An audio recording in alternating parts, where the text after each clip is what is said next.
Hello and welcome to part 11 of the Tim Burton style character. This is David Ward, and when last I left you, we had just created the pants and added a tangent normal map to them. So now I'd like to go ahead and give them some color and a little bit more fabric texture. So let's go ahead and grab those and jump over here to our materials. Make sure we got that selected, Tim Pants.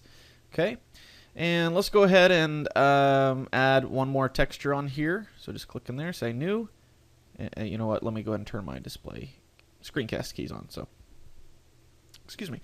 So now let's go ahead and name this one Tim Pants Color, and we're going to use a blend and open the colors, turn on the ramp, and go ahead and just delete this first one as you've seen me do before. And let's go ahead and give this a very dark, tiny bit of a bluish tint. I want to kind of make it look like wool, like he's wearing wool, a wool suit. Let's go ahead and turn off the Tim Pants normals right there. Turn it off for now so we can kind of get a better representation of what the fabric's going to look like. And let's go back to our materials and set the specular way down. It's like I said, it's going to be like wool, so it's not going to be shiny at all. So go ahead and set the intensity to 0. Hardness doesn't matter now that the intensity is 0, so we don't even need to mess with that. So let's go back to our textures. And let's grab the third texture slot there and add a new one. Okay, and this one we're going to say magic. And as you can see, it's kind of it's almost like a wicker pattern, like a woven type of thing. If we were to turn on the colors here instead of, or turn on the color ramp there instead of the multi-hued affair that they had going on there, we can see it a little bit better. So we're going to use this as the fabric design, but as you can see it's way too big, so we're going to come down here under mapping, and on the size let's bump that way up. Let's make it say 50 50 50, and you can see it kind of, well, let me make that lower just so you can see it a little better. So we'll say 20. Still too big, so let's well, you can kind of see it there just for sake of seeing it a little better. We'll just put it at 10, and you can see it's kind of like a woven pattern now, but we don't want that to be the color, so let's turn off the color and set it to the normals. And right now it looks okay because it's big, but when we make it smaller to be more like fabric thread, these are going to be way too deep. So let's set the normals way down to, let's say 0.1, and you can still kind of see it on there, but it's very faint. Which is kind of what we want. We want it to be subtle, not in your face. So now that we have everything set up, we can go ahead and bump this back up to, let's just, you know what, let's go ahead and leave it at 10 for now. And under coordinates, let's go ahead and use UV, so it maps evenly across there. And we'll go ahead and reposition our camera a little bit. And let's go ahead and do a test render there so you can see what this is going to look like so far. And I guess I'll go ahead and pause recording. Okay, no, it'll go. So you can see the fabric texture there is way too big. So what we need to do is go ahead and bump that, map up the size. It's basically the repetitions. So it's repeating 10 times on the XYZ axis. So let's bump that up to, let's try 50 like we were doing before. And let's see what that looks like now. And just for future reference, anytime I start rendering, I'll go ahead and pause recording so we don't have to sit here and wait on it the whole time.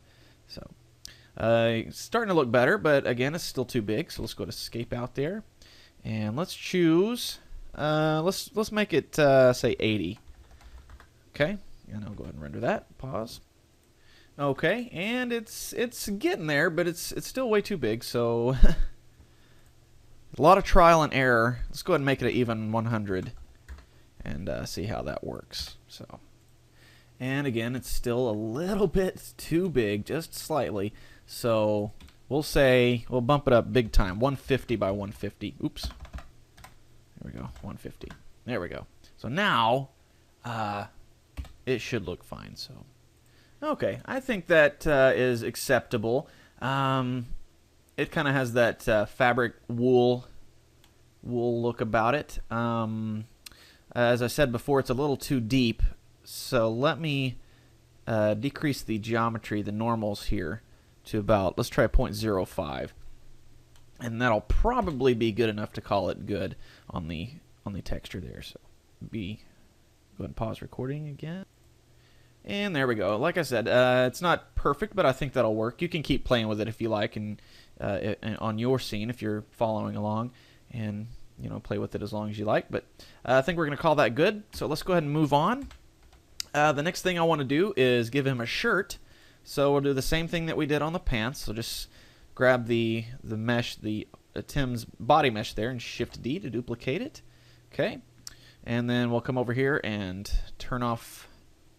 Or actually, I guess we need to go to the particle system and delete both of those off of there. Go to our materials and go ahead and delete both of these. And while I'm at it, let me go ahead and grab the original Tim there. The hair color is a little too colorful. I'd like to actually make it more of let his skin be the main color. So let's go ahead and go to our, just real quick, our hair blend colors there. Let's go ahead and set that to more of a gray, blackish color than a blue color.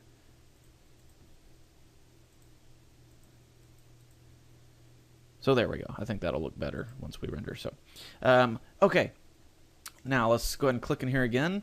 And since those are taking up the exact same space, when you click one, you just pay attention to the name of it right here. So right now, it's Tim Mesh, and then right here, it's timmesh.001, which means it's the duplicate. So let's go ahead and rename that to Tim Shirt.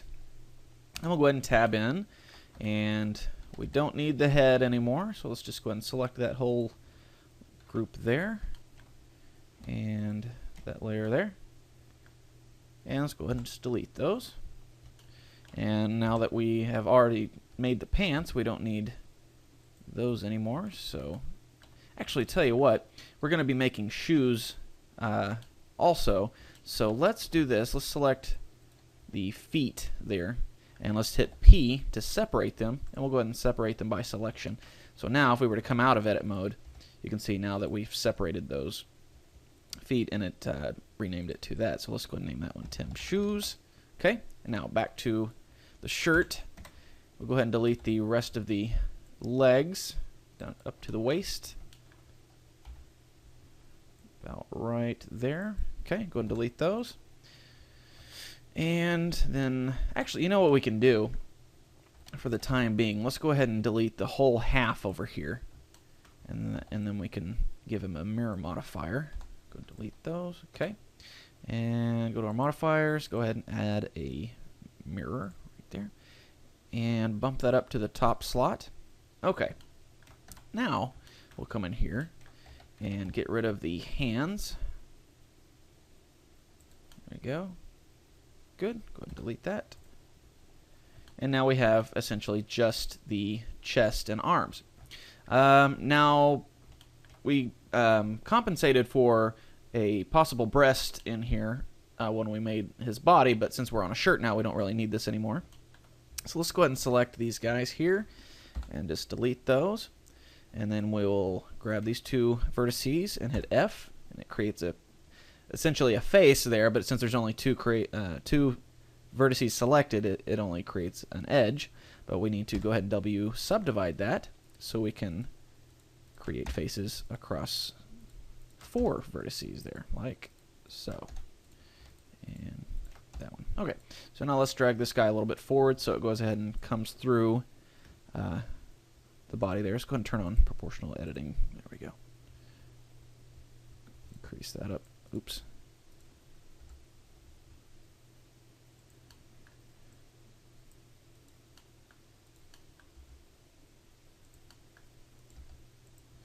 Okay. Now, what we can do to make the shirt really, be separated from the body is just select everything and Alt-S, and that'll make it a little bit fatter. There we go. Okay, so now let's grab the center edges there. Make sure we got clipping turned on. Let's go ahead and drag those towards each other so they glue together. And presto. Okay, well. Okay, I thought these were offset, but I guess they're fine. It's just curved. Okay, now, I want to make it look like the shirt is tucked into the pants. So let's select this bottom loop here and scale that down. And maybe this guy as well. Scale that down until it's inside the top of the pants there. And, okay. Let's give him a cuff to his shirt here.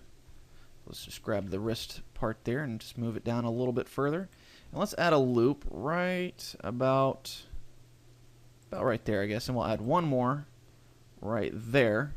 And then we'll scale that one up. Let's go ahead and turn off proportional editing for now. Go ahead and scale that up. And then let's go ahead and scale these guys up too. Alt-S to make them a little fatter. And then let's add one loop in between those two.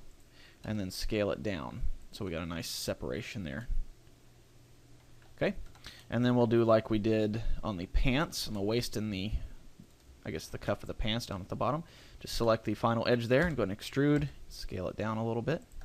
Gives the illusion of thickness there. Okay, so now that we mirrored that, we have it on both sides. And I'd like to go ahead and make it a little bit bigger.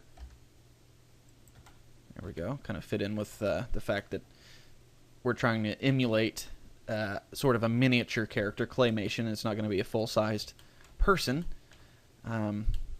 So just kind of exaggerate some of the size of the clothing items. Like when we add buttons, we're going to add a vest, and then we'll add buttons to the vest, and the buttons will be a little oversized. So, okay, now in dress shirts, most of the time, the shoulder, oh god, thought I had that turned on. The shoulder is going to be a little bigger, a little droopy in there to, you know, provide more movability there when you're moving your arm. Give it a little more, would call it elbow room, but I guess it would be called shoulder room, wouldn't it? Move that up a little bit. Okay, and if he was just going to have the shirt on, I would go ahead and add another loop down here, maybe puff it out a little bit so it looks like it's tucked in like that. But since we're going to put a vest on him, it's all going to be pretty form-fitting there across his torso. Okay, so we got the shirt. Let's go ahead and give it a collar, I suppose.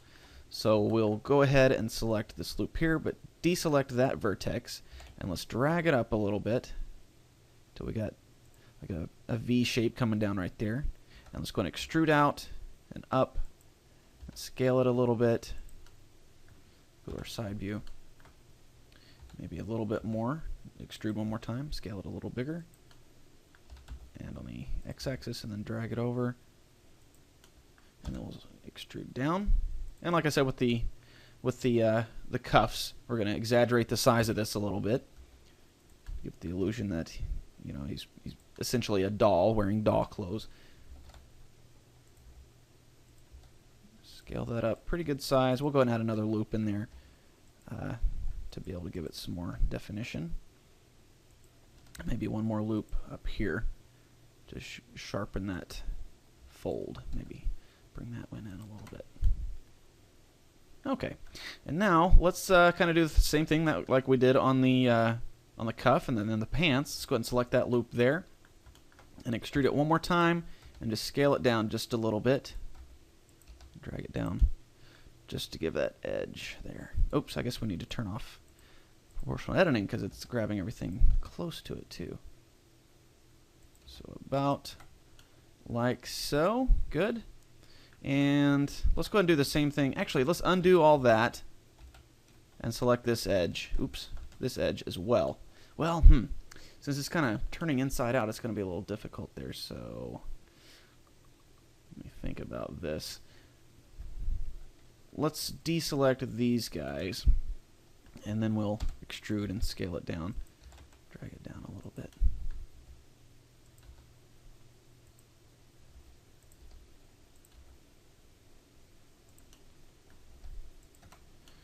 Okay, and then, you know what? We're going to give him a tie. So if you wanted to, you know, give him a shirt without a tie, you could just go ahead and select that row of vertices right there, and then just go ahead and extrude it in, just to kind of give it that illusion there as well. Just play with it a little bit.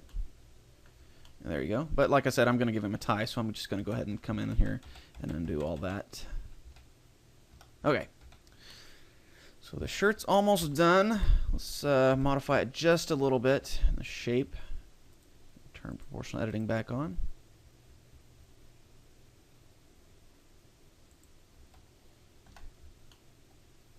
Let's make that a little more pointy over here. Bring that in some.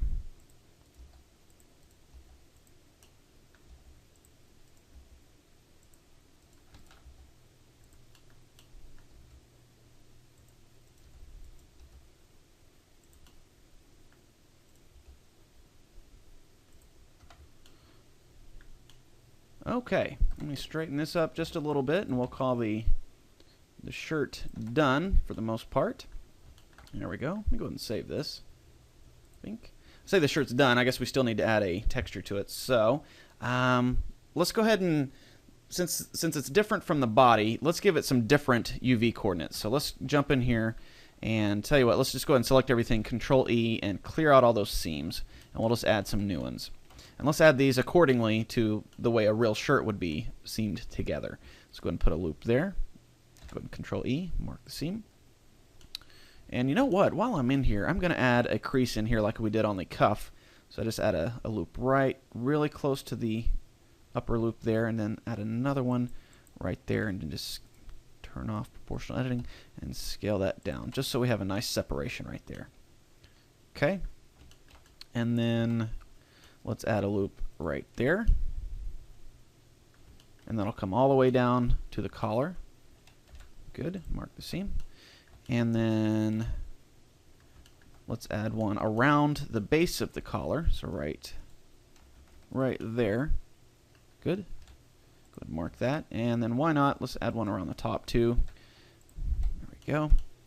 And finally, along the shoulder. Let's get edge select right there. So we need to go from, just select those so I can see where they're at.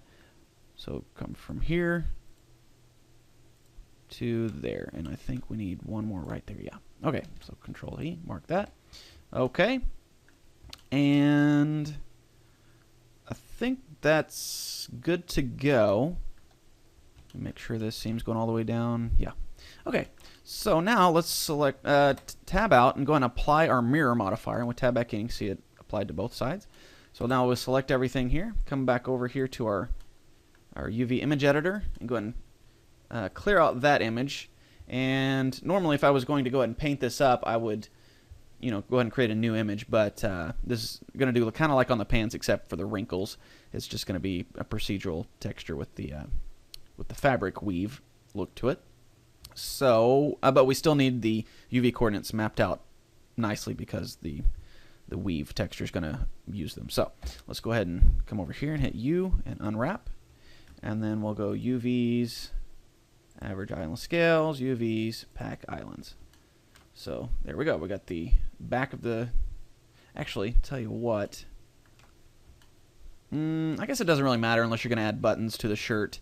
You could put another edge right there. So let's go ahead and do that. Mark the seam there. So now we'll unwrap, same thing, average the scale, and then pack the islands. So now we have each sleeve, the collar, the inside of the collar, and the back, and then each side of the front. Let me go ahead and Alt P, unpin all those. See if I can't get that laid out a little bit better. Okay, I guess Blender thinks that's the best way. Okay, so now we can come back over here and go to our materials and go ahead and create a new one. And let's call this one Tim Shirt. There we go.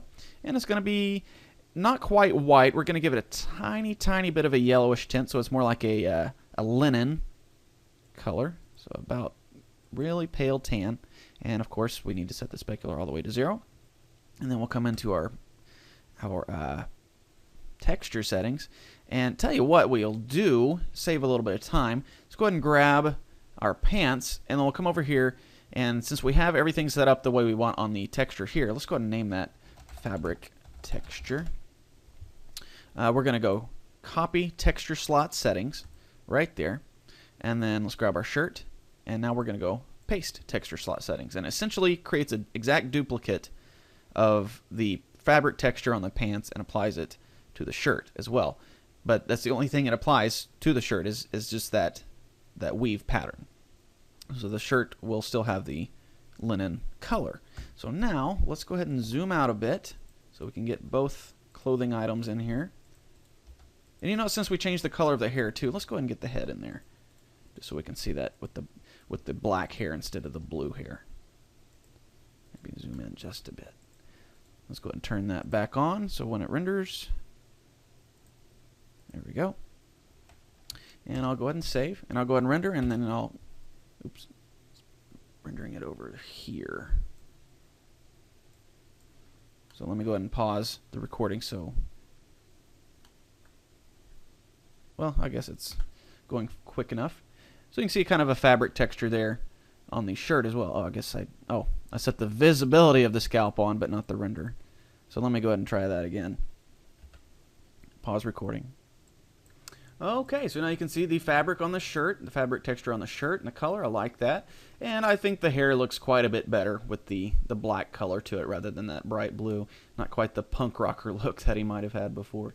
So, okay, time's running a little long. So, well, not a little long. It's actually about right. So, rather than draw out another lengthy 30-minute tutorial, I'll go ahead and stop it here around 20. And we'll call part 11 done. And then part 12 I'll get in and we'll go ahead and create the vest as well with the buttons and everything.